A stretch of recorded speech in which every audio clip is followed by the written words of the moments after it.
Hi, everybody. So, yeah, this is good. B&H has kind of taken over the photo selling landscape. And I first knew about B&H when I, probably at least 30 years ago. And I don't know when they moved to this location, but it was early on when I came in here. Got a couple of friends here. Mark Moffat, who's a great photographer. You've probably seen his work in National Geographic. He photographs all the things you normally step on and don't see till it's too late. And Mark Sohn and I went to high school, grew up together in Roseburg, Oregon. And found out he's older than me by 7 days, so that made me feel a little bit better. So I'm here because Canon sponsors these talks. We have this group called the Explorers of Light, and I guess others have been in here probably talking. I use Canon cameras. How many Canon users are there in here? I know you do. That's about right. A lot of, actually, I shifted over in I remember almost the day in 1995 as I started to need glasses, and my professional calling was suggesting that I might need autofocus. And Canon was way ahead of the curve on autofocus, which is why I switched from Nikon over to Canon, and I've never looked back really. And I'm a big believer in the 5D Mark IIIs. I've been evolving through that. I even have a picture in there I just found. I threw in here. The first digitally transmitted picture I made was in 2000 from Vietnam on a trip, and I think it was made with one of those giant 8 megabyte cameras. There was a Kodak Canon collaboration, and anyway, so I've really been a photographer because I like telling stories, and I'm better at telling them with pictures than words. And I've been at it a long time. Next year will be my 50th year as a professional photographer. I grew up in Roseburg, Oregon, a small town, moved up to near Portland when I was a junior in high school. And that's when I really got the photography thing took off for me. I convinced the editor of the newspaper that I was a really good photographer, the school newspaper, and the annual. So I immediately kind of upgraded my position, if not my ability, which was coming along, and had my first published pictures in a newspaper when I was probably 16 years old or 17. And by the time I was 18, I became a full-time professional photographer in 1966. And I'll just give you a little tour of my life. Somebody said, James Earl Jones, is a friend of mine, said I was like Forrest Gump, except I was really there. And I think that was a good description, actually. In New York, I'm probably more like Zelig, actually. But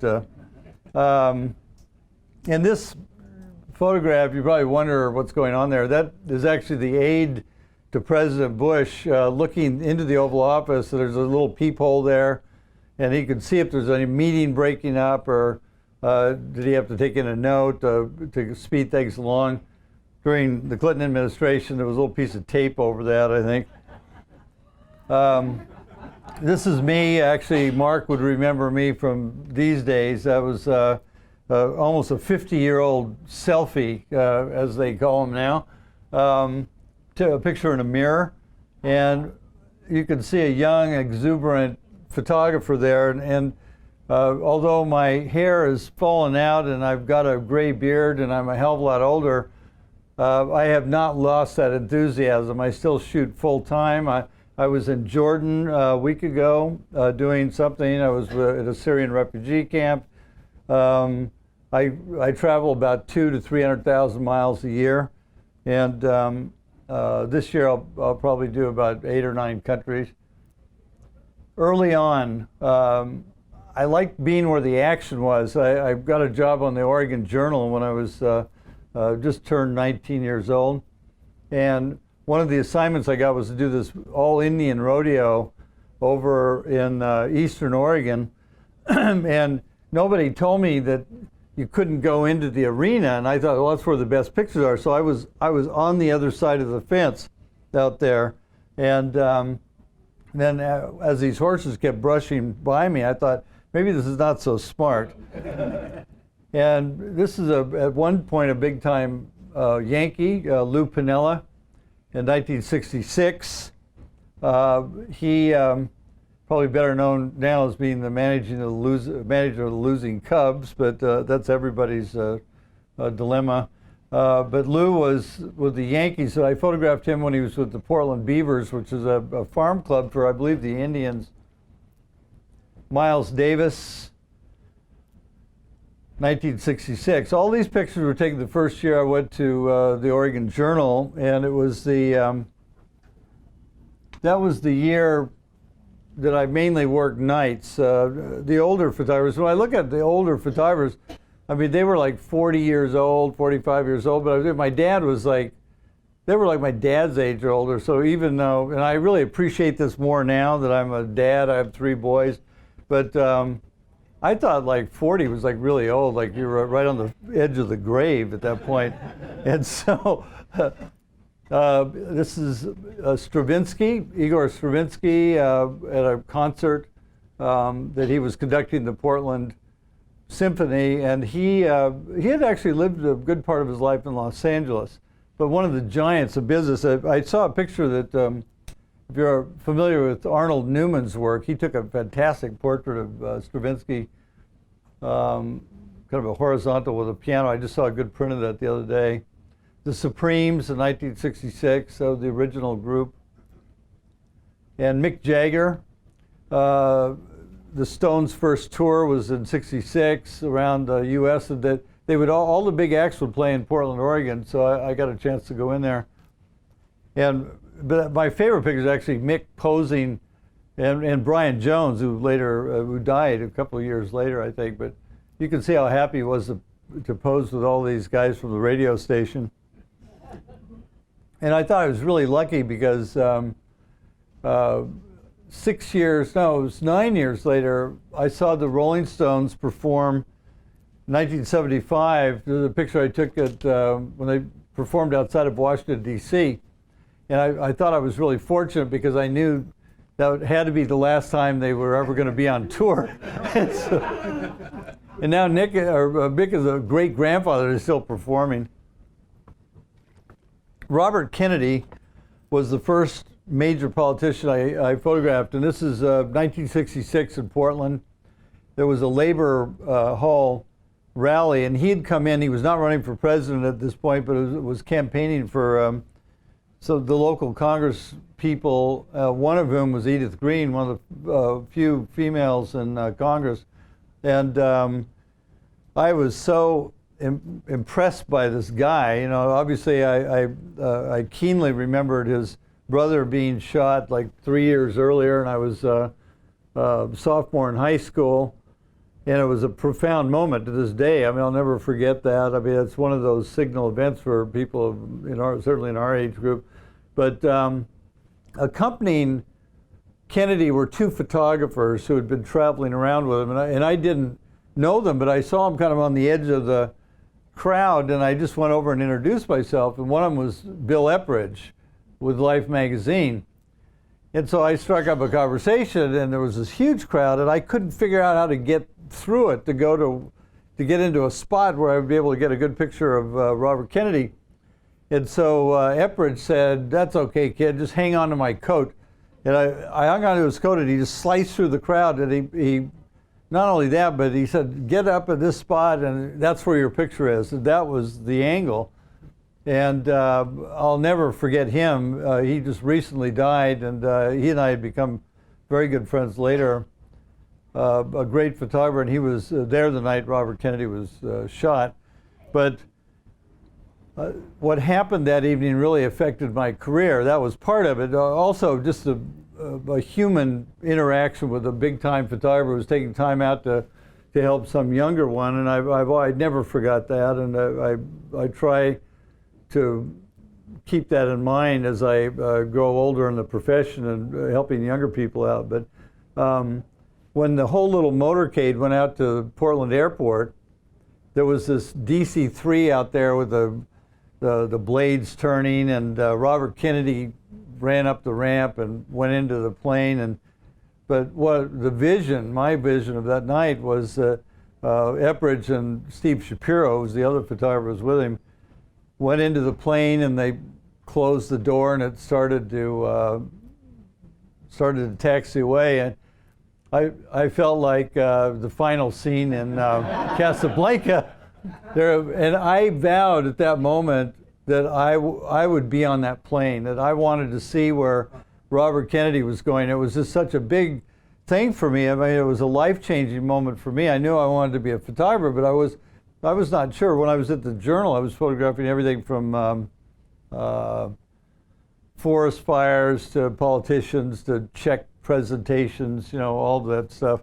And but that really made an impact. And 2 years later, I was down in LA as a UPI photographer, and this is the night Robert Kennedy won the California primary, went backstage and was shot. And I wasn't in the room back there, but Epridge was there, and the other UPI photographer was back there, Ron Bennett. But my career had really taken off in that direction, even though as a UPI photographer, I was out to cover news. And if you're a wire photographer, you're like a utility outfielder. You've got to do everything from portraits to politicians. This presentation was like bullets, baseball, and men in gray suits. I wanted to call one of my books that, but the publisher didn't want to because he thought it was too confusing. I said, well, it's funny. He said, yeah, but nobody's going to buy it. So I said, all right, I'll go with that. I was always in the middle of the action in the 60s. This was San Francisco State College, where you had a lot of turmoil on campus, and a guy by the name of S.I. Hayakawa took over as president. He later became a senator from California. But this is the first time I'd ever seen a gun drawn on an American campus as these people tried to get into the administration building. And then Martha Mitchell, who was renowned as having the biggest mouth in Washington, and this picture is emblematic of that.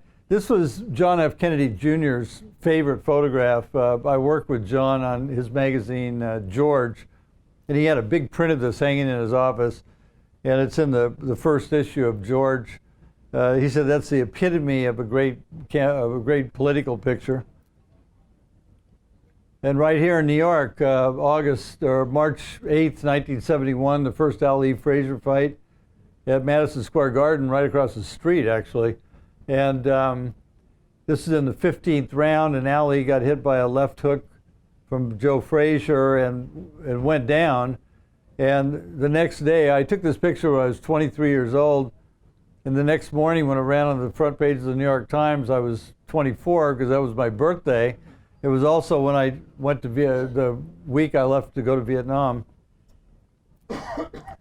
And this is me in Vietnam. I was kind of Indiana Jones before they thought that one up. And during my period there, I was in Vietnam about 2.5 years, covering everything, everywhere, artillery. This was a Vietnamese soldier being taken off the field of battle. And one thing about still photographs are exactly that. You don't hear what's going on, but like in this moment with explosions and rounds coming by your head, I mean, it was a pretty wild time. And I'm very lucky to be here after that whole experience. This was one of my Pulitzer Prize pictures. In fact, the portfolio also included that one, because it was a year's work in 1971. And I didn't even know that because I was in Vietnam when they'd entered made the submission. and I went up to Columbia University where they have the original portfolio, and I saw that picture was in there, and there were 14 photos from that year. This was one of them that also showed the other side of war where life goes on. This picture of a Cambodian refugee girl won the World Press Contest in 1976 and was taken a week before Cambodia fell to the Khmer Rouge. This is near Khe Sanh, and like any good photographer, you're looking for some element that will make the picture, and it was Easter Sunday, and I saw this kid over the machine gun with a cross. Obviously, that was what attracted me to the photo. I went up on missions flying with the Air Force. I was this was the signature image from the Pulitzer portfolio. The committee said that these photographs showed the loneliness and desolation of war. These are American POWs in the Hanoi Hilton, and they were released later this day. They let some press people go in, and I went in with Walter Cronkite and a small group of reporters and photographers. And one of the showed the power of television. One of the POWs said he didn't believe they were going to be released till he saw Walter Cronkite, and then he knew it must be true. And at the Vietnam Memorial, I was just talking to Mark. We've all had friends who were killed in Vietnam in the military, and I wasn't in Vietnam as a military photographer, but from my high school where I graduated, there were four of my classmates who were killed as soldiers of Vietnam. Whose names are on the wall. The Vietnam Wall to me is the most powerful memorial in Washington, D.C. because it just, of course I know some of the people on it, but just if you see all those names, like over 50,000 of them on there, it's a really emotional sight. And when I came back from Vietnam, Watergate was churning around, and this Richard Nixon was isolated. By this point, I'd left UPI. I'd been hired by Life magazine.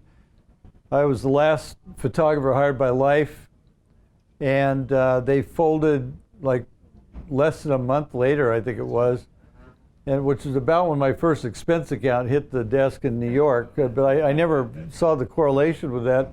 But fortunately, Time magazine picked up my contract, and when I came back to Washington, I was shooting for Time.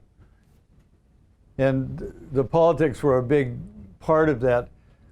But I want to back up a little because I ended up, you know, sort of may your fondest wish come true, the Confucian curse. But I was covering politics, and when I got back to the States, everything was in disarray. And this picture of Nixon reminded me of another photograph that was taken here in New York City of Abraham Lincoln by Matthew Brady. It was right before his Cooper Union speech. And Lincoln said this photograph by Brady and that speech made him president of the United States. And Abraham Lincoln was the first person who really understood the power of photography, of the power of documenting life for real, even though you had to pose interminably for these things. But and what happened to me, ending up back in the White House or being a White House photographer, has made me want to know the history of it. And in terms of modern political history, this photograph of John Kennedy and Jackie Kennedy with Caroline, it's a leapfrog, but John Kennedy really keenly understood the power of photography, and he had all these outside photographers coming in all the time to take pictures. In his famous chair, Stanley Treddick's picture of John under the desk, George Tame's photograph called The Loneliest Job from behind of JFK. And then to LBJ, where is one of the great pictures with Abe Fortas showing the Johnson treatment. Lyndon Johnson was perhaps, in my mind, the most photogenic president because he encompassed people, and he hired Yoichi Okamoto to be his official White House photographer, and Oki took this picture. Oki was the first civilian White House photographer. And LBJ let him into everything. And you can see here you are in a meeting with Martin Luther King in the cabinet room, and Oki is right down between the chairs. Okamoto literally took you into the Oval Office and into the powerful meetings of the President of the United States. And one of my favorites, which I found while researching a film project that I produced, Robert Kennedy and LBJ did not get along well. This picture really underscores that. It's a great moment. And LBJ would have his meetings and have the staff come in, and he would be in bed. And this is a little series of LBJ having a friendly conversation with one of his staff members. And what I liked about it was Okamoto had just moved behind this other guy in the room. I could just feel, because the explosive side of LBJ certainly would come out occasionally. But Oki, to his credit, hung right in there. And I was wondering what was going on. I found this picture of Oki, and he had these like operating room clothes on. And then the next thing I realized that Oki had been photographing Johnson when he was having an operation. And there he is, a ladybird hovering over him, and LBJ's got an oxygen mask on. I mean, this may be in the too much information category for me, but it was, of the access he had was extraordinary. And this picture of LBJ was taken when he was 59 years old. It was the week before he left office. And the age, the presidency really weighed on him, and one of the reasons that he decided not to seek a full 4 years in another election, which he could have done, I think was his health issues. He was always worried about his heart. His dad had died early. His grandfather had died early of heart problems. And in fact, LBJ did die 4 years later. And skipping ahead to Johnson, this is one of the most famous pictures made by the White House photographer, but by Ollie Atkins. And Ollie was the second personal photographer to the White House. And I will interject myself back in here. This is a picture I took of Spiro Agnew right after he resigned. When I talk to high school groups and colleges, I have to give subtitles at least to all these pictures. Spiro Agnew had been the Vice President of the United States and resigned and was replaced by Gerald Ford. These are some of the pictures I took of Nixon. And this photograph ran in Time magazine and was I was roundly criticized by the White House for showing a picture of Nixon that really was not only unflattering, but they said it was out of context and all that. But this is the way he looked that day, and Time ran the photo. It caused a lot of concern about his state of health. And this was in late '74. The day after Agnew resigned, everybody, of course, immediately wants to know who's going to be the replacement. So I was sent up to the Hill as a Time magazine photographer to photograph Gerald R. Ford. He was the minority leader of the House at that time. He had not been called by Nixon, although he suspected his name was on the list, but he did not know he was going to be that person. The portrait session from this day ended up being my first Time cover and his also. That afternoon, Nixon called him and asked him to be the vice president. Meanwhile, the impeachment of Nixon is bubbling along. Things were not looking good for him. Even a young lawyer by the name of Hillary Rodham was on the impeachment committee. This is in 1974 in the House Judiciary Committee. And Hillary Rodham was a lawyer right out of law school, and was working for the Rodino Committee. And one of the last fun times that Nixon had as president was the opening of the new Grand Ole Opry. And here he is with Roy Acuff. But not too long afterwards, he just told his family that he was resigning the presidency. This was taken by the White House photographer. And I've always found this kind of an unusual photo because the dog is looking up at the camera. The son-in-law is looking at the camera with this kind of like, what do I do next? Uncomfortable expression. But the picture, cropped version of this one used on the front of the Washington Post was this. And it was one of the few pictures that Ollie Atkins had. Ollie had very limited access in the White House, and it could, because that's the way Nixon wanted it, and he couldn't go in and stay for meetings and get a lot of really inside pictures. The whole end of the Vietnam War, or at least from the ceasefire and all of that, I looked back through the record, and there were no pictures of meetings with the Joint Chiefs. There were no pictures that reflected any of that. And historically, it was a disaster area, really, for the visual story. So you went from LBJ, who had just given Okamoto incredible access, to Ollie Atkins, who had very little, and at the end he got some, but not much.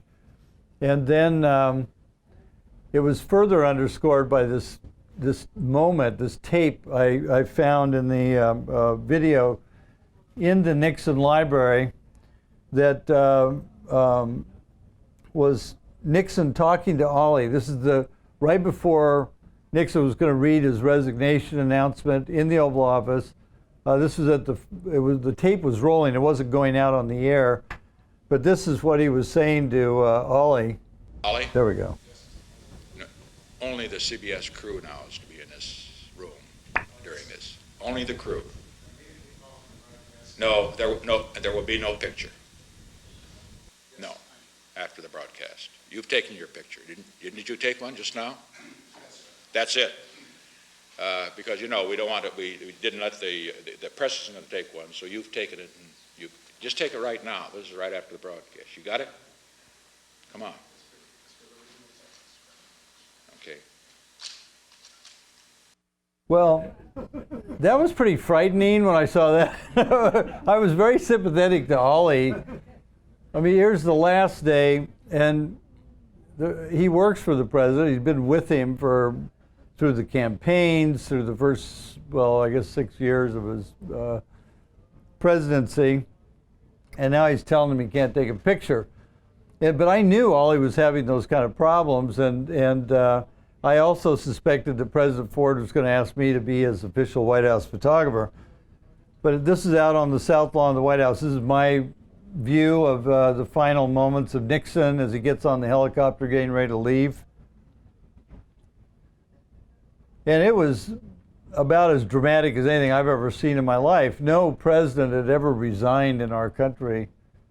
And what was coming up, thankfully, it is a tribute to our system, really, is the peaceful transition, even with this chaos that was going on politically. That night, President Ford was sworn in as President of the United States at noon. I was over at his house. He lived in Alexandria. They couldn't move into the White House for like 10 days because everything happened so quickly. All the Nixon stuff had to be taken out, and the Ford stuff moved in. But that night at his residence in Alexandria, which is a pretty modest split-level house, he'd asked me to take some pictures, but then asked me to stay after everybody else left. It wasn't a big party or anything, it was a small group.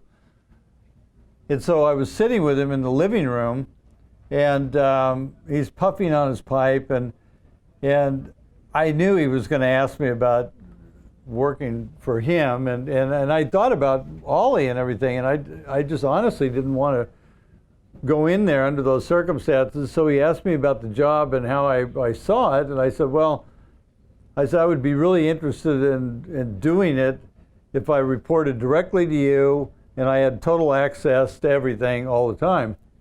and he smoked his pipe, and he looked at me and says, "You don't want Air Force One on the weekends?"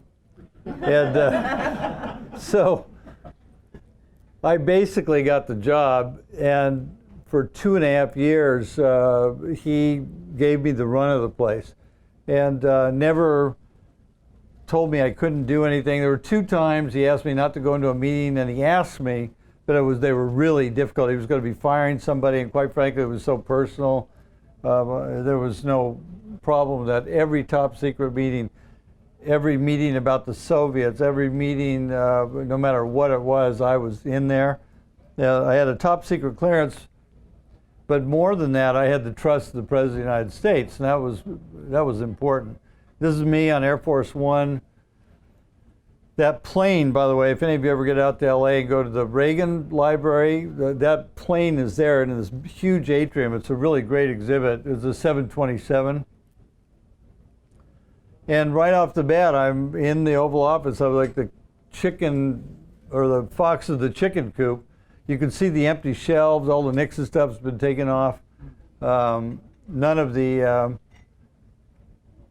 Ford things have been put in. But also, here's the president. He's got his foot up on the desk. And when I was in there one time, he opened that little drawer that was right by him, and it was one of these recording. It was not a voice recording thing, but it was a dictaphone, and he held this little belt up. He said, "Oh, I wonder if this is one of the tapes."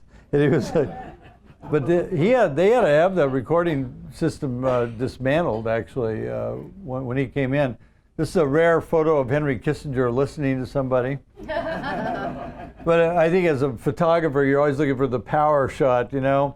But one of the little interesting sidelights to this photograph, which I hadn't even thought about till recently, with all the trouble in Washington, people not getting on, and which would have been anathema to President Ford, who believed you could disagree without being disagreeable. I mean, he spent his whole political career on the minority side of the aisle there, but was always able to make deals, and you could go out and slap each other around politically, but it never got personal. At the end of the day or the end of the week, they would go and play golf together. But he had a bust of one of his favorite presidents in there, a Democrat, Harry Truman. It's on the left. This is right after Ford pardoned Nixon. Ironically, the Nixon picture's still up. This is right down the hallway in one of the other offices in there. And in fact, that portrait of Ford up there was his VP picture. And when I showed this to Alan Greenspan many years later, he said, as usual, I had no idea what was going on. Kind of a trademark of his career, apparently. But next to the president is his chief of staff, Donald Rumsfeld, and putting the cigarette out in the ashtray on the desk is Dick Cheney, who was the deputy to Rumsfeld. Ron Nesson, the press secretary, is in there. And this is me showing the Brand X camera to Gromyko. I believed in peace through photography. And so, and you can see how Gromyko is really looking askance at me here. This is in the cabinet room. And then he actually looked through it. I'm sure he was thinking, why am I doing this? What is it? Who's this crazy guy? Yeah, this is Vladivostok. President Ford went to Japan, and on that trip, he was the first American president ever to go to Japan. And then we went on to Vladivostok, which was for a meeting with Leonid Brezhnev, the head of the Soviet Union. This meeting was happening outside at like 20 below zero because all the rooms were bugged where we were staying. And President Ford later said, as I recall, that's one of the shortest meetings I ever had as president. And then, to me, this was certainly one of the most important photographs, if not the best picture, but this is the president right after he made the decision to end the war in Vietnam and to withdraw the Americans. And the irony, of course, is it's under a portrait of Teddy Roosevelt, but nobody in the room is speaking. And this is the kind of access that I had. On the left is the director of the CIA, Bill Colby, Deputy Secretary of State, Kissinger, the Secretary of Defense, his deputy, Chairman of the Joint Chiefs, and Nelson Rockefeller. This was the core NSC group, and I was the only other person allowed in the room. And this is backstage at the one of the state dinners. The guy on the right is was the character about the butler in the White House was based on him. And Thurgood Marshall, the first African-American Supreme Court justice, was about ready to swear in the first African-American cabinet member ever in a Republican administration, Bill Coleman. And this was one of my favorite shots because it just showed not only a great moment in American history, but these two guys are just so happy to be going through this. You know, it represented so much in that one photo about civil rights and about you know, a system of government that still could be better. And Tip O'Neill with the president, again, here's a good example. He would, those two guys were political adversaries, but they would really get on, they got on well. I never, ever heard one of them say a bad thing about the other. I mean, they would criticize each other vehemently about political points of view and all that, but never personal. And President Ford, during the Mayaguez instance where 70 American crew members on a ship were taken hostage by the Khmer Rouge, and that's back in the days when it was an American flagship that had all Americans on it, which nowadays would be kind of a rare item, but Ford had to make the decision on how to deal with that scenario. And when he died, the New York Times asked me to do for an obit of President Ford, but picking out my favorite photo. It's a question I hate, so don't anybody ask me what my favorite photo is later. I'll just save you the trouble right now, but because I don't have one. But in terms, what I couldn't, like, so there were better pictures of President Ford, but what this photo represented to me was the steady way that he conducted the presidency and about how his decision-making capability led to those American sailors being released. And he had been a naval officer in World War II. He served heroically in some battles. He was a man who was accustomed to being under pressure. But to me, that was the day that he really took over the presidency without needing the advice of Henry Kissinger and all these people. I think he finally came to terms with it. And that's what I wrote about surrounding this photograph in the Mayaguez. And because of my access as the White House photographer, I got it close to all these world leaders you would never see like this normally. This is Brezhnev in Helsinki, Deng Xiaoping in Peking in 1975, Anwar Sadat. This was taken in Alexandria, Egypt, and during one of the Kissinger shuttles in '75.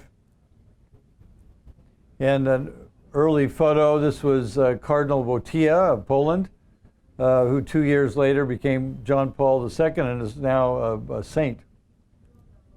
More than I can say for me. And a nice picture of the Queen of England, who did have a sense of humor. She was over, in this case, celebrating the 200th anniversary of our country overthrowing theirs here. And so I think it took, you had to have some kind of humor to participate in that occasion. Fidel Castro, this is 1977 in Havana. He was not at a White House state dinner. And somebody said, I think the dog was looking away from those pants. If anybody, well, those of you who lived through the 70s with any recollection of it, of the period, know there was the bad dressing era. And but the president had just come back from playing golf. He didn't dress that way every day, just in his defense. But Susan Ford and I gave Liberty, the dog, to the president when Mrs. Ford was in the hospital. And there's nothing like having a dog in the White House for good pictures. And I've never admitted to it, but that was at the back of my mind when I thought, golden retriever, they photograph really well, don't they? I want a dog where you can see their face. You know, and this was the this is the picture that got Ford kicked off the best dressed list. But it kind of gives you an idea about, like, he was a very unpretentious guy, humble guy, really. This was taken in an early morning meeting in a very ostentatious place. It was in the guest palace in Tokyo when we were there to visit the emperor. Donald Rumsfeld on the right was his chief of staff.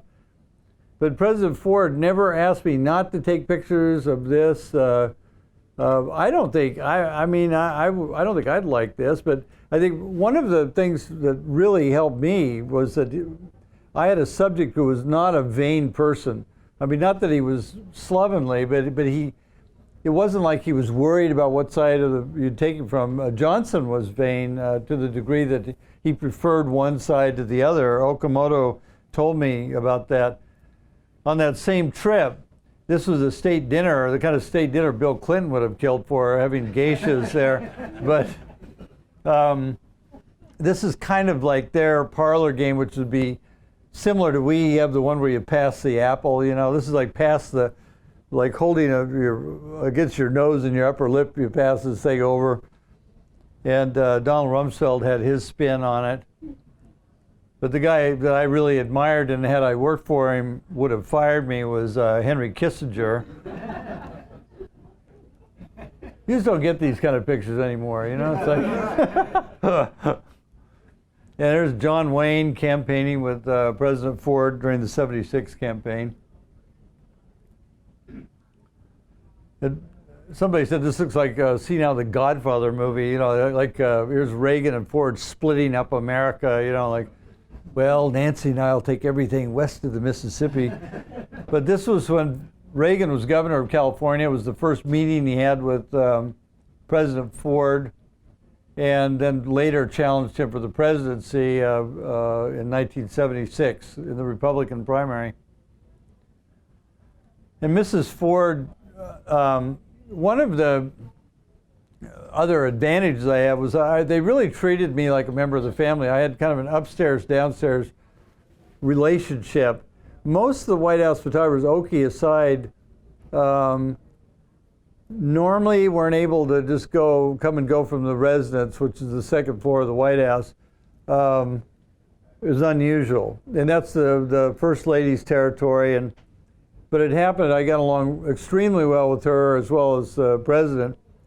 And so one day I was up there and I saw her looking out toward the west wing of the Oval Office, right down below there.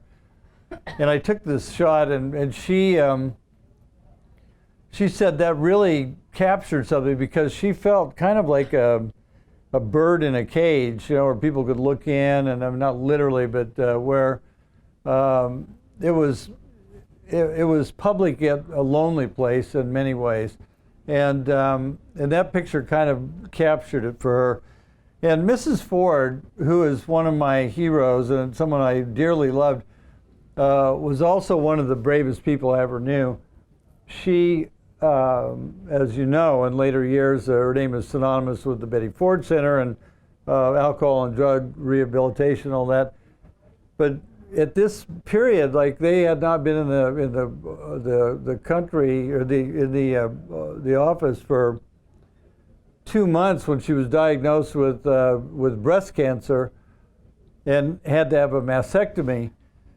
And a lot of people, and women particularly in that time, would never have discussed that issue at all. I mean, it would have been a private thing, you know, it's a family issue, etc. But she thought it was really important to let everybody know why she was in the hospital, what had happened, and how important it was to get breast examinations. And, you know, she really just leaped into the Eleanor Roosevelt category by doing that.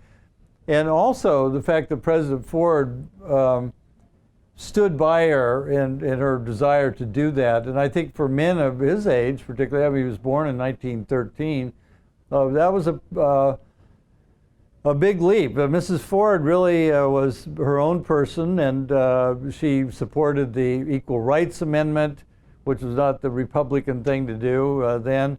And in fact, they signed women's rights initiatives in the White House, and but over and above all that was her sense of humor. She had a mischievous sense of humor. I have always been, I always like telling really off-color jokes, but I'd never tell them to the president because A, he would have been offended, and B, wouldn't have gotten them half the time.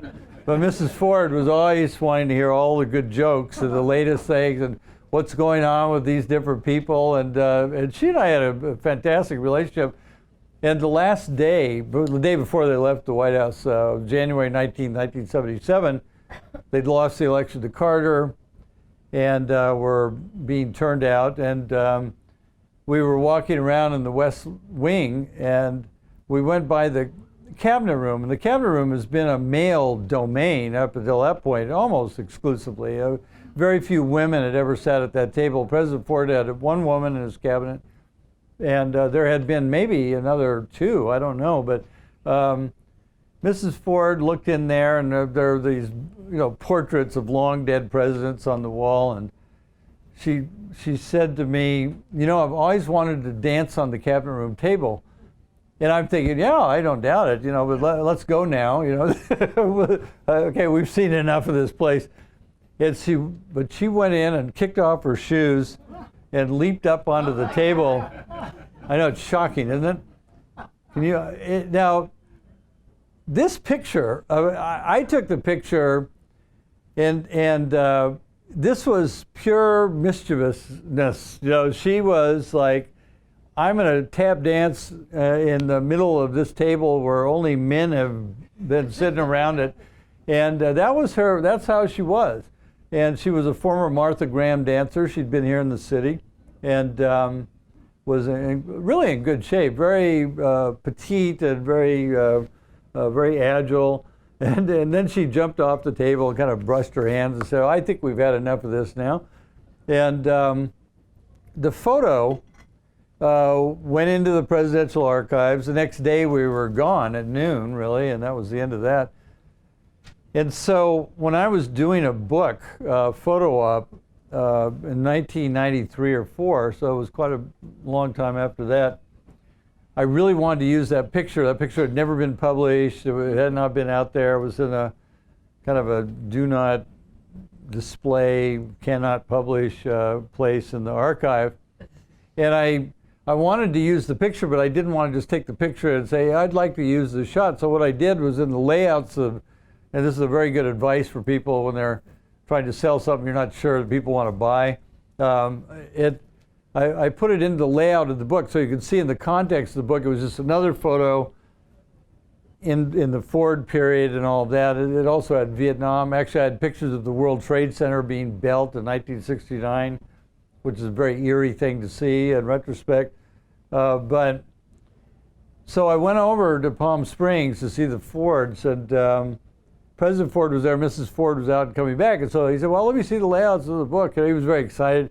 So we're going through it, Vietnam, we get to there, we get to a page with him, and he was with these like Kilgore Rangerettes or something during his campaign. They all had these skimpy outfits and cowboy hats, and he said, oh, I remember that day, that was a great day of campaigning, and then we flipped over to this, and he looks at it, it was like one of those cartoon moments where the eyeballs come out of the head. He goes, oh, Betty's not going to like this. And I thought, oh man, no one knows her better than he does, and I like it. That's going to be the end of that. And he's looking at it, he's in shock when he says shock. I mean, I don't know how else to put it. And so when she shows up, and then we go through the book, and she said, and he's standing there like this. He said, oh boy, wait till you see this, Betty, So finally we get to it, and she bursts out laughing, and she said, oh, I never saw this picture. And she said, I remember that, of course. And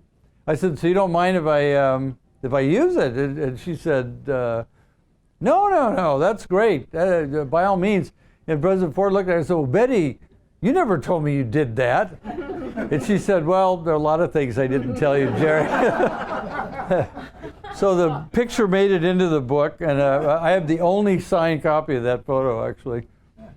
Yeah, but that was her. I mean, that was really a good, And you know, part of the problem with not publishing it early was like she had gone in for a rehab and talked about her drinking and all of that. I said, if it had been now, you know, somebody would Photoshop like a martini glass in there. She hadn't been drinking, and it was one of those things. It would have been a sensitive, misinterpreted thing, but in the end, it really was about her personality. And I went back to Time magazine after the shocking end of the Ford presidency for me, and I had one of the first missions. I'll tell you, it was really hard for me. Go ahead and shoot. Yes, I'd be a real hypocrite if I said no. I just didn't want you to feel bad about that, you know. Oh, okay, whatever. It's a good. I was thinking of the day I tell somebody not to take a picture is the day I better head off to Siberia. So John Derniak, who'd been the photo chief of Time, I went through almost an instant state of depression after the election. It was a very tough time. Ford loses. I mean, I knew I was going to be out. I'd resigned effective noon '77 when Jimmy Carter came in. I wasn't going to be working for him, didn't want to work for him. I wanted to get back out in the world, but I had no idea how difficult that transition was going to be for me because I was still not 30 years old, and I'd gone through, my 20s were pretty jam-packed, and I had been in Vietnam for 2.5 years, the White House for 2.5 years, covering huge stories. I mean, from when I turned 20 in '67 all the way through, and the end of that decade. And so John Derniak decided to send me off on a mission to the Middle East for 3 months. Got me out of the country. I didn't have to go up to Capitol Hill and take hearing pictures. I just felt so weird. I mean, I'd been in such an elevated place. Not that I thought I was better than doing all that, but it was hard to like come back into real life after that. And basically the motorcade stopped, threw me out, and sped off, and I had to stop at the red lights again, and it was tough. No more Air Force One and all that. But so I went out to the Middle East, and I spent time with Sadat, with Assad in Syria, with the Saudis, with King Hussein in Jordan, who was a personal friend.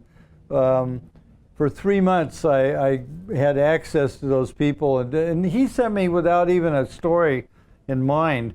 But what happened then was Anwar Sadat decided to go to Israel, which turned out to be a huge story, one of the top 5 I've covered. And this is kind of the end result of that. This is Sadat and Begin in the White House with Carter in the East Room, celebrating the Camp David Accords.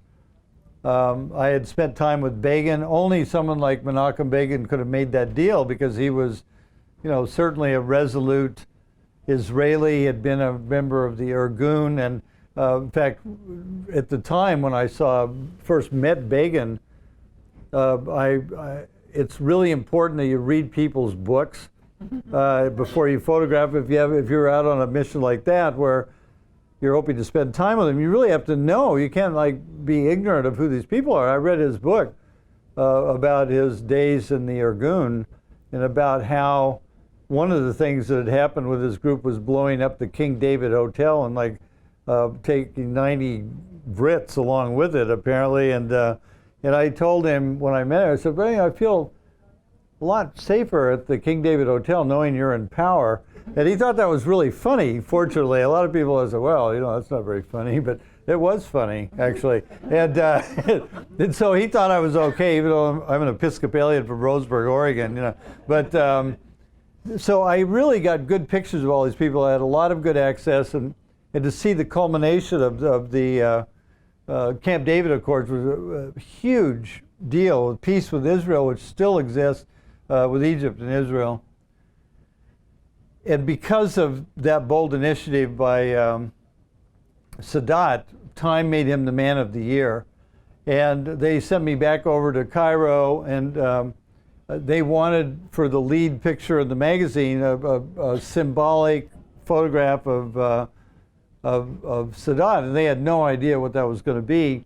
And I came up with the bright idea of photographing Sadat out at the pyramids, which is a big logistical thing to have to do that.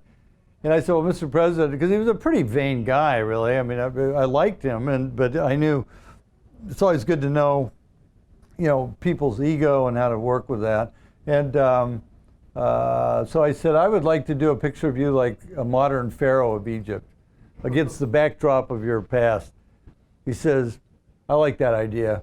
And so we went out there. Dave Burnett took this picture of me photographing Sadat, but this was the picture. And that ran in the opening of Time magazine. And I had him out there, and he was facing me, and I just didn't like it. And then the light was so nice, so I asked him to turn, facing the sun, and that was, because I'm not good at setting up pictures, but I mean, this was obviously a setup. Somebody had asked me, how did you get that? I said, well, I was on this tour, and our bus stopped in front of the president of Egypt and standing in profile. It was really quite lovely.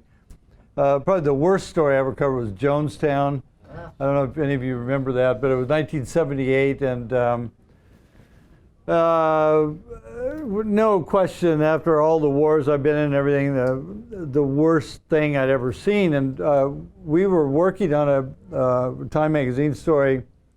The New York bureau chief of Time and I were in Miami when we heard this. We're working on a Colombian drug story, and we heard that there'd been this American congressman who had gone to this place in Guyana, which I barely knew where it was. At first I thought it was in Africa, but it's a former British colony in South America.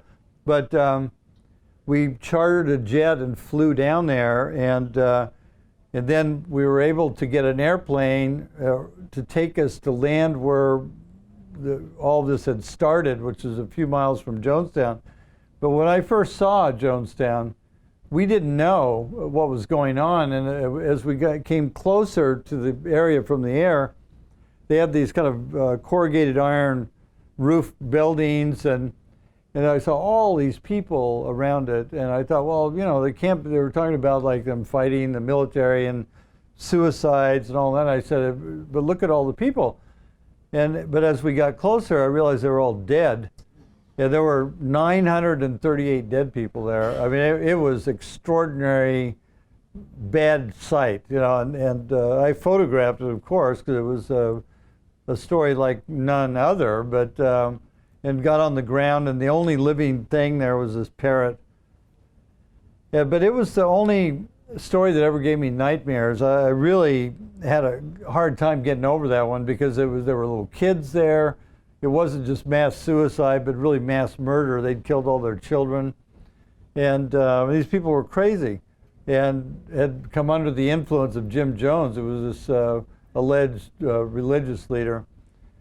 But a much more pleasant story was photographing Ansel Adams. Ansel and I had become friends. And he had a big show here at the Museum of Modern Art that was coming out in 1979. And Time, I had written a letter to the editor of, as a staff member, as a contract photographer, suggesting they do a big story, a cover story on Ansel Adams, as not only a great photographer, but a great environmentalist. And the peg would be this huge show he was having at the Museum of Modern Art. So they bought into that, sent me out. I'm photographing him here. This is the cover I did. To this day, he's the only photographer who's ever been on the cover of Time. I think Moffat should be next, probably. Yeah, it'd be all right. Yeah, except they don't like me anymore over there. So, but Ansel had a fabulous sense of humor. I taught at one of his workshops, the last one that he taught at Yosemite, which was is a spiritual experience. I mean, to be there working with Ansel. But to show his sense of humor, that this is the cover that ended up on Time, but this is the one he liked, which were these fake glasses he had, and I have this signed to me by Ansel that says, "The cover that missed." And then I started covering other presidents after Carter, Reagan. I'll see you later. Tell Melissa hi. This was a picture Time never ran because they said it was like too schmaltzy, and I said, "But he is schmaltzy. You know, you don't understand. This is just the way he is." And I was able to get into the first summit at Geneva. This one won the Overseas Press Club Award for best reporting from overseas. I did a whole series inside. I was the only photographer who was able to get behind the scenes with what turned out to be one of the most important meetings ever held, probably, was Reagan and Gorbachev. And then the next meeting was in Iceland, and where Ken Edelman, a friend of mine, just wrote an excellent book about what happened at Iceland and all that negotiations. And then Reagan was Man of the Year. Again, I was asked to do a lead picture, and one of the hardest things to deal with is overcoming familiarity. I'd worked in the White House. I was over there all the time. I mean, I sound like kind of a, I'm not being insensitive about the experience, which is really always a good one, but to take a different picture. And so I thought about photographing Reagan at work through the door. I'd never seen a picture like that. So I got that shot, and they used that as the lead picture of that year's magazine in '83 or '84. Then when he died, they used this picture of mine as the lead picture, where somebody had kissed him. It was during a campaign, and the lipstick was still there.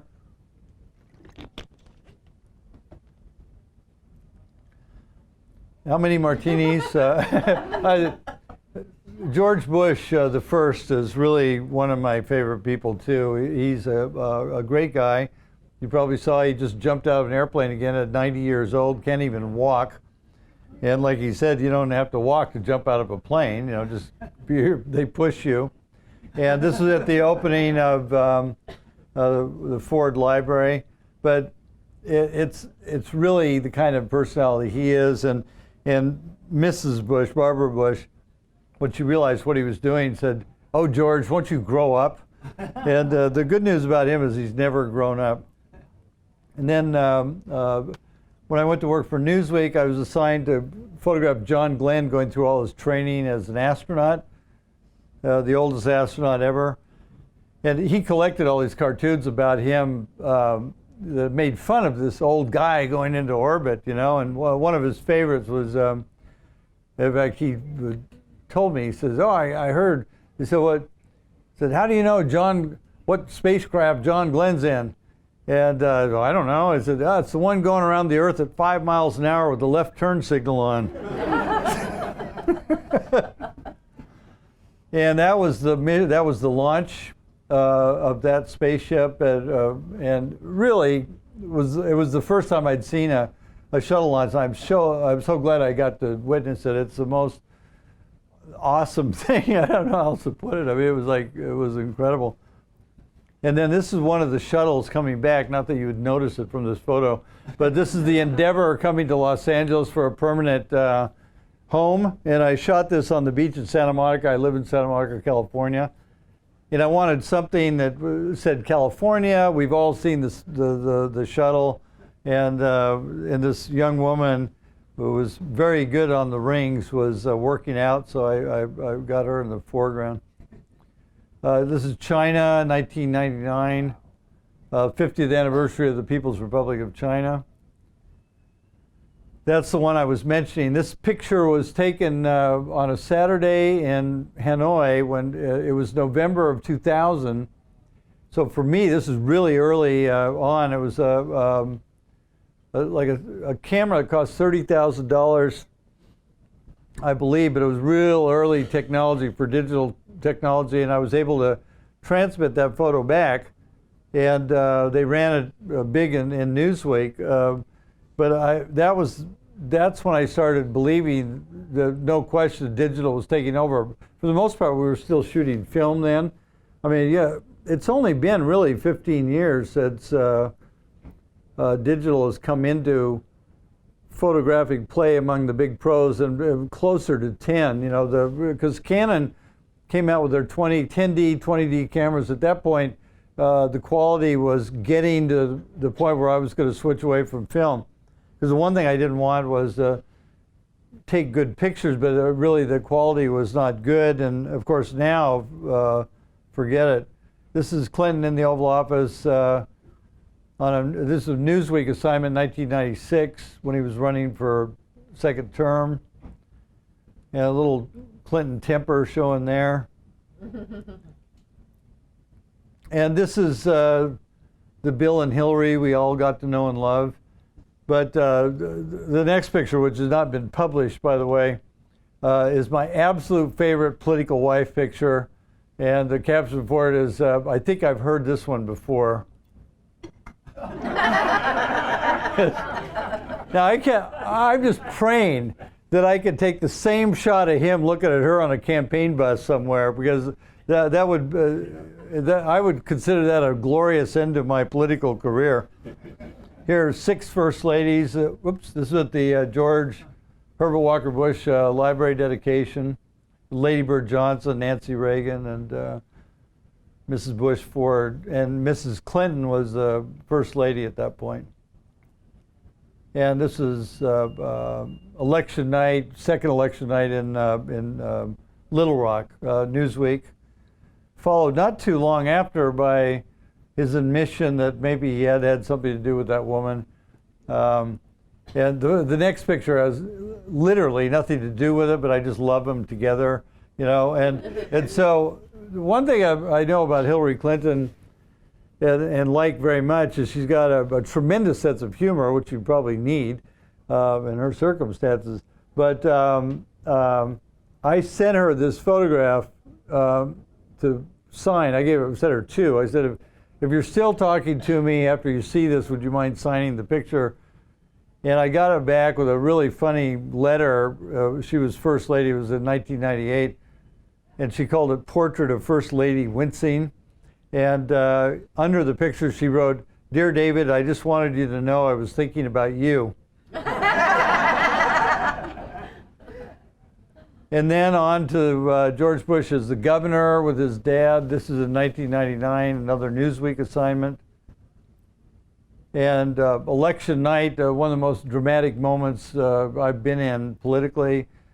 This was 2000. You've got former President Bush on the phone, Dad on the phone, the governor of Florida, Jeb Bush, and then the Cheneys, and they're watching. This Al Gore had already conceded the election, but then they had called back and said the Florida results were tightening up. If any of you remember this, it was a pretty dramatic night. And I was the only photographer in the room, and this was 10 minutes before Gore called him and took back his concession. And so it was really, I call it ground zero politically, and you've got to be there to get those pictures. And then the whole thing played out in front of in the Supreme Court, where they basically they decided that Bush won the election. And this is his first meeting with Clinton. Clinton's very relaxed. Helen Thomas, whom some of you may remember, is right behind, taking notes. Helen covered every president since Warren Harding, I think. But she and I had worked together at UPI, wonderful person. She recently passed away. Bush kind of looks like he's in the bad boy chair here. It's like, and the thing is, he'd been there, but I can't imagine. I've never showed him that photo, and I'm going to do it at some point and just ask him what's going on and like what is he thinking about, because now he got the job, and that was that day after the Supreme Court nod. And this is a kind of a last laugh moment. Hillary Clinton now is the senator from New York. George Bush has been president for like 5 minutes, literally, had just been sworn in. They came walking back out. 9/11, I was in Washington, D.C. This is the Pentagon right after it got hit. I was on the other side there. And the next day with President Bush and Donald Rumsfeld, that's where the plane went in. And then I went with Rumsfeld. This is on a C-41, no, what is it, C-7 cargo plane. And that's Rumsfeld down, the blue shirt on the right. We were going off. This is the prelude to the attack on Afghanistan. And this is in Rumsfeld's office as the attack was underway. And I got access to him because I'd worked with him in the White House. He totally trusted me. Photographers are the most reliable people I know in terms of not sharing stories. We don't talk about what we hear. And it's a professional consideration, really. I mean, it's part of how we do things. This is the first time the secret teleconferencing room had ever been photographed. Tommy Frank's up on the screen. He was probably in either out in Qatar or at CENTCOM headquarters. Rumsfeld, this is visiting Abu Ghraib after the atrocities there.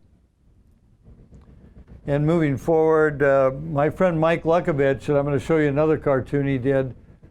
Lukovich did this because everybody's a photographer now. And this was the first inauguration of Barack Obama. And I produced the inaugural book, and I had a team of 20 people out shooting. This is at one of the inaugural balls.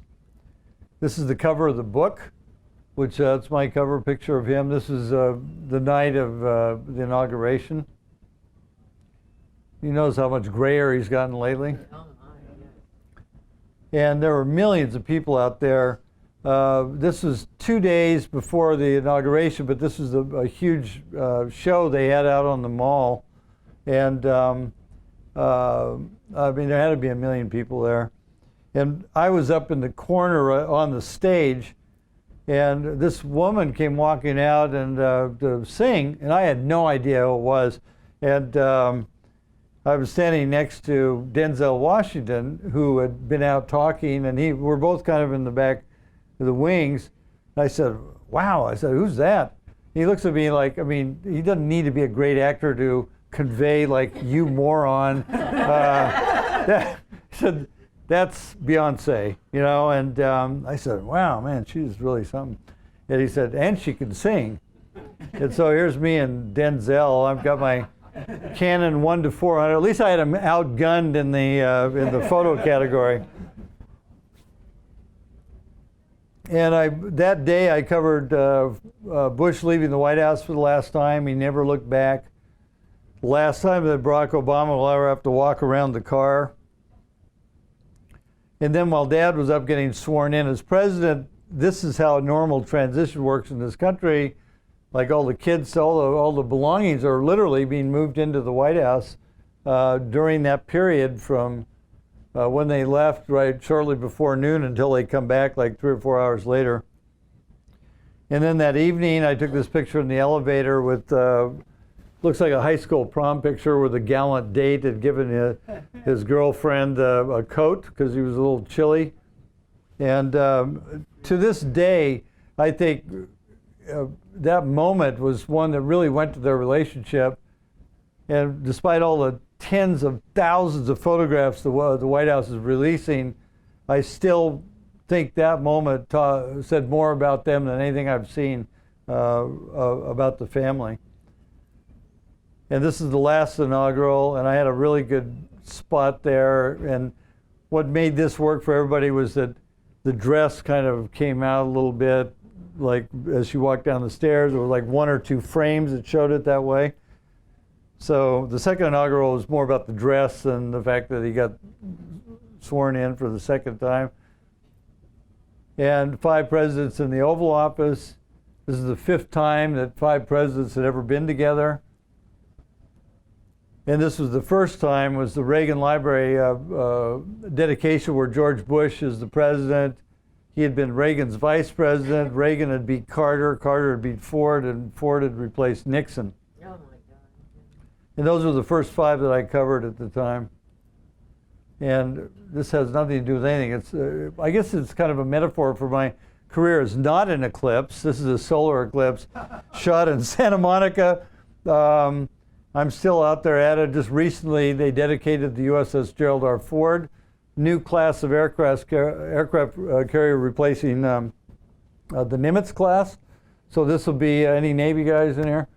So that'll be for 5 or 6 or 7 more carriers will be called the Ford class. But this is USS Gerald R. Ford. This is Susan Ford breaking the bottle over the bow that bears her dad's name. And I've done this. These are probably my most published photos. Everybody bought Girl Scout cookies? You know, I didn't get paid in cookies, fortunately, but this is the latest issue, and they asked me to. I've done the Girl Scouts ad campaigns and also the cookie boxes. I'm pretty proud of that, actually. My best client is Bank of America, and I've been shooting for them for almost 5 years now. A lot of different subjects, but they sponsor a really good organization called Vital Voices. It's a women's mentoring organization started by Hillary Clinton in the late 90s. Successful women mentoring up-and-coming women in third world countries. And then at that point, this one was Neighborhood Excellence Initiative, supporting local nonprofits and local heroes and people like Israel, who's a football player for the Chicago Bears. And some of the other people I photographed for them. I mean, basically, my career has been about photographing people, where they were really important people, or really important people who were teachers, like this woman. This was actually up in the Bronx, this photo. And a girl in a rehab outfit or a place in Seattle. These little girls in India, I shot on a Vital Voices trip for Bank of America. And I throw this one in here because I just started using a Canon 1.2 lens. This is my son Jack, or James, actually, he prefers to be called. But James, I try all my new lenses out on my kids, but the Canon 85 1.2, if you do a lot of portraits, I highly recommend that lens to you. And you can get them right out here, and I'm going to get 0% for telling you that. Here's the cartoon I was telling you about. This is in my new book. This is the evolution of the camera. And it goes from and Mike Lukovich is a 2-time Pulitzer winner, did this. And it goes from the very first camera, which was the daguerreotype, through Matthew Brady type camera, and the Box Brownie, and the Speed Graphic. And of course, when you looked at one of the early wire services, wire service exclamations about people looking at the back of the camera, they call it chimping, which means you're like looking at the back of the camera and going, whoo, whoo, whoo, jumping up and down at your photos. So it's not a very nice thing to say because somebody's chimping, because they're looking in the back of the camera instead of shooting. And then, of course, with like a mobile phone. And that character bears an alarming resemblance to Mitt Romney, and he didn't say that that's who it was, but I sent him an email today. I said, people have been asking. And so I have a new project, obviously not with the Canons, but and I talk in this book about how, for my day job and for getting paid, I shoot with the Canon cameras. I mean, just hands down. But for a lot of the fun pictures I take, I did a project last year where every day I shot pictures on the iPhone around my more lucrative endeavors with the Canon cameras. It's called David Hume Kennerly on the iPhone. It'll be out in October. And one of the things I talk about are influences. That's not from the book. Edward Hopper did this extraordinary painting, which you all know, I'm sure, called The Nighthawks. And he was influenced by film noir movies. This was one called The Killers, based on a Hemingway short story. And if you look at this and then look at the Nighthawks picture, that film came out in the same period as when he did this. The point being, everything we do has some kind of a cultural reference. Any painting we've seen, any photo we've looked at, any book we've read, anybody we've loved, talked to, all that stuff goes into our head. It all informs how we do what we do. This is one of my pictures from the book. It is by no means in the category of Nighthawks, but it was in my mind probably when I shot it. I don't remember exactly, but I think it was. I'm looking at that. You're looking in at people inside a place. This is a Picasso painting, which looked to me like it was influencing Frank Gehry's Disney Hall building in LA. These are iPhone pictures, and the Lute Player by Vermeer. The Jetsons, of course. Here's the LAX restaurant that's no longer open, unfortunately. The Wizard of Oz, of course, Dubai. But these are all iPhone pictures from last year. And I have a lot of tips and hints about shooting, which really applies to any camera you're using, whether point and shoot or larger format cameras. This is a good example. It's Old Faithful shooting right into the sun, but I love doing that. To me, that's a more dramatic image. Somebody said the caption for this is waiting for Obamacare. I'm not that cynical. I would have said something like that, by the way. This is my three sons, Jack, Byron, and Nick. Jack is 16. He went to Jordan with me and helped me out on that last job. Nick on the right is a music student at USC. He's 19 years old. He's a violin player, music major, USC being University of Southern California. I only say that because when you're down in South Carolina, there's another one with the same initials. And my son Byron, who travels around the country with an improv comedy group. So that's it. Whether you're a hobbyist or a professional, B&H has the answers to your questions. Experience a world of technology at our New York City Superstore. Connect with us online or give us a call. Our staff of experts is happy to help.